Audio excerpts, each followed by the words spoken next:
parole. Jean-Marie Tétard pour le groupe UMP.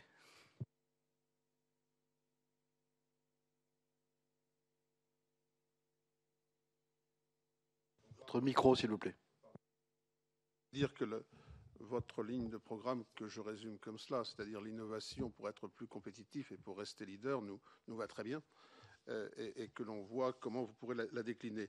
Je dois aussi saluer à travers vous toutes les réussites successives d'Ariane 5, une très longue série, et vous avez été en charge de la commercialisation du système lanceur et base de lancement, et donc vous en connaissez toutes les contraintes, à la fois les contraintes techniques, les contraintes pour rendre le couple compétitif, et vous connaissez le positionnement des pays émergents, vous connaissez les stratégies commerciales des uns et des autres, et je crois que tout ceci fait que on comprend pourquoi on ait pu proposer de vous mettre dans cette position de présidentiable en quelque sorte.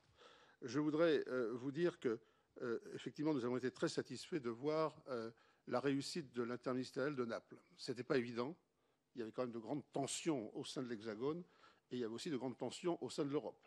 Et finalement, nous sommes tous sortis satisfaits du résultat, avec peut-être une inconnue, c'est-à-dire que nous avons un quitus pour travailler pendant l'année 2013 à préparer le cahier des charges d'Ariane 6, son budget, ses filières industrielles, son assemblage. Et puis, on a eu la satisfaction, pour moi notamment, qui suis des Yvelines avec les Mureaux, de voir que Ariane 5 ME était une possibilité d'évolution, tout en ayant la sagesse de récupérer le fruit de ce travail pour Ariane 6. Donc, je suis satisfait de tout cela. Simplement, j'ai aussi remarqué la faiblesse de l'engagement allemand, comme vous l'avez indiqué aussi, la faiblesse de l'engagement allemand dans ce financement de l'année 2013. Et quid, même question, du financement d'Ariane 6 dans son développement à partir de 2013. Et donc c'est finalement l'interministériel de 2014 qui est pour moi très important.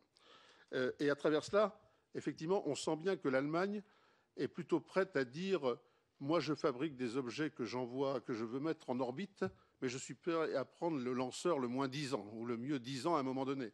Et que quelque part, nos partenaires européens s'affranchissent du devoir de souveraineté que nous sommes imposés à nous-mêmes. Et je crois qu'il faudra qu'on en tienne compte dans l'avenir, et comment, effectivement, par rapport aux pays émergents qui sont capables de fabriquer, sans doute pas Ariane 6, mais des lanceurs pour des charges utiles intermédiaires, comment envisagez-vous, effectivement, de pouvoir se passer de l'Allemagne ou des autres Européens pour garder notre souveraineté tout en étant en compétitivité. Dans ce domaine de souveraineté, notre base de Kourou est convoitée. C'est une des mieux placées, vous l'avez dit, c'est peut-être la meilleure. Elle est convoitée, elle est jalousée. L'Équateur faisant le tour de la Terre, beaucoup d'endroits pourraient revendiquer les mêmes proximités de l'Équateur. Et j'ai visité récemment la base d'Alcantara, et c'est vrai que les Brésiliens, qui ont eu un échec malheureux en 2003 et douloureux pour eux par l'échec, l'explosion de leur fusée nationale, ont vendu un peu de terrain aux Ukrainiens pour installer une base qui est brésilo-ukrainienne, et ils sauront lancer une fusée qui s'appelle Cyclone dans 1 ou 2 ans, qui aura des charges utiles de 4 tonnes, 4 tonnes et demie. Donc on est là, effectivement, dans une concurrence à nos portes, et demain, Alcantara fera partie de l'offre du mieux 10 ans. Donc là encore, comment voyez-vous avec un pays comme le Brésil les concurrences ou les synergies?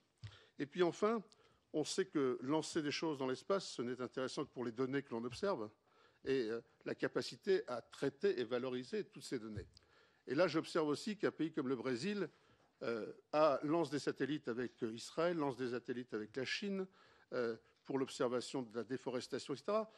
Jusque-là, c'est normal, mais qu'il met à disposition toutes les applications dans ses programmes de coopération avec l'Afrique, avec le Gabon, avec le Cameroun, etc., et qu'ils sont dans une démarche de mise à disposition gratuite.